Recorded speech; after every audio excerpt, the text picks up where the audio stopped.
Davlatimiz rahbarining Namangan viloyatiga tashrifi davom etyapti.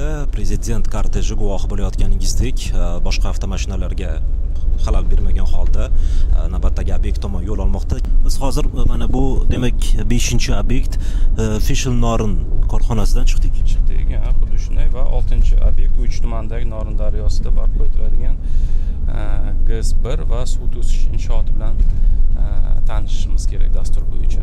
Lekin yo'nalish o'zgardi. Shuncha yo'nalish o'zgardi endi. Menimcha yo'lga qaraganda, serqatnov yo'l bilan ketganimizga qaraganda marshrut o'zgarganga o'xshayapti. Davlat rahbari tashrif dasturida o'rin olmagan boshqa bir obyektga keldi. Qaysi obyekt ekanligini, qayerda ekanligini bila olamiz hozir. Ismi mahalla? Sho'rariq mahallasi. Qaysi tuman? Norin tuman. Norin tuman Sho'rariq mahalla.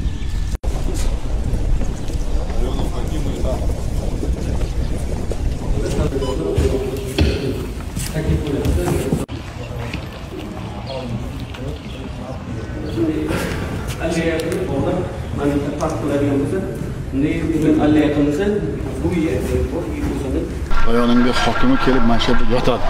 10 milliard pul beraman. Ertaga pul tushadi bu yerga. Infrastrukturani qilib, loyiha qilib, yaxshilab menga shaxsan ko'rsatib, nomini boshqacha qo'yasizlar. Yangi Namangan. Shunday. Yangi Namangan mahallasining namunasi bo'ladi. Bemalol buni ustini remont qilib, tadbirkorlik topsa bo'ladi-ku, yaxshilab mahalla markazi qilib, kinolar ko'rsatib, konsertlar qilsa bo'ladi bu. Eng kamida bu 30 yildan beri shu ahvolda turibdi-da. Yangi Namangan mahallasi Norin tumanida hammaga namunaviy bo'lish kerak. Hamma joyi qanday qilib kelgusi safar kelganimda shu yerdan boshlayman. Davlatimiz rahbari Namangan viloyati hokimligi tomonidan tayyorlangan obyekt emas, balki o'zi kelishni istagan manzilga keldi va ayni daqiqalarda guvohi bo'layotganingizdek, prezidentimiz Sho'rariq mahalla fuqarolar yig'ini binosida demak mutasaddilar bilan muloqot qilyapti. Ushbu mahalla fuqarolar yig'inidagi holat, ya'ni ahvol bo'yicha ularga tanbeh bermoqda va prezident mazkur mahalla fuqarolar yig'ini binosi umuman Sho'rariq mahallasini tubdan butunlay obodonlashtirish bo'yicha mas'ullarga topshiriqlar berdi va buning uchun 10 milliard so'm mablag' ajratilishini ma'lum qildi.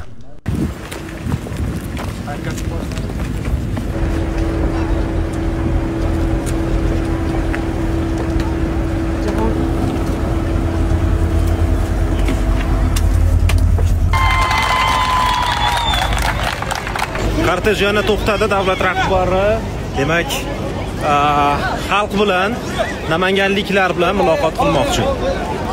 Namanganda mana shu odamlarni rozi qilish, qadrlarini ko'tarish, qilgan ishlarimizni yakun qilib, yangi rejalarni qilishga kelganmiz. Rahmat, umringiz uzoq bo'lsin.